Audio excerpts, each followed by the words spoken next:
Surendranagar Wadhwan road પર નવનિર્મિત the Surendranagar district cooperative બેંકની કચેરીનું કેન્દ્રીય ગૃહમંત્રી અમિત શાહના હસ્તે લોકાર્પણ કરવામાં આવ્યું હતું।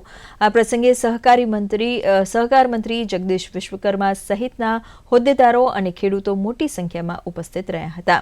ક્ષત્રિય સમાજ દ્વારા ₹1.48 કરોડ જેટલી માતબર રકમ ધી સુરેન્દ્રનગર ડિસ્ટ્રિક્ટ કોઓપરેટિવ બેંકમાં જમા કરાવવામાં આવી હતી।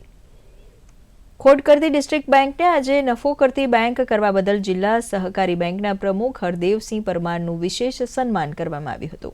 लगभग 10 करोड़ खर्चे अद्यतन सुविधावाळुं लॉकरवाळुं बिल्डिंग बनाववामां आव्युं छे।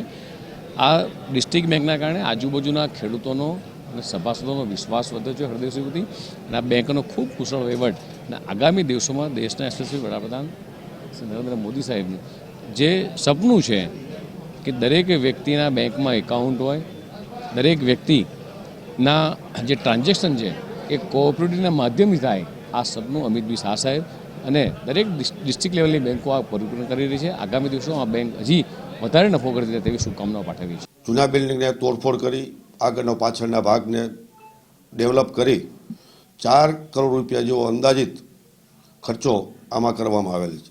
અદ્યતન લોકર સુવિધા કે સુરેન્દ્રનગરની કોઈ પણ બેંકમાં નહીં હોય એવી અદ્યતન લોકર સુવિધા અને 24/7 અમે આપ ચાલુ કરવા જઈ રહ્યા છીએ। ભીડવાળી જગ્યાથી જ્યાં વાહન પણ પાર્કિંગ થઈ જાય, ગ્રાહકોને અતિ અનુકૂળતા પડે તેવી જગ્યાએ અમે બિલ્ડિંગની નવનિર્મિત કરેલ છે।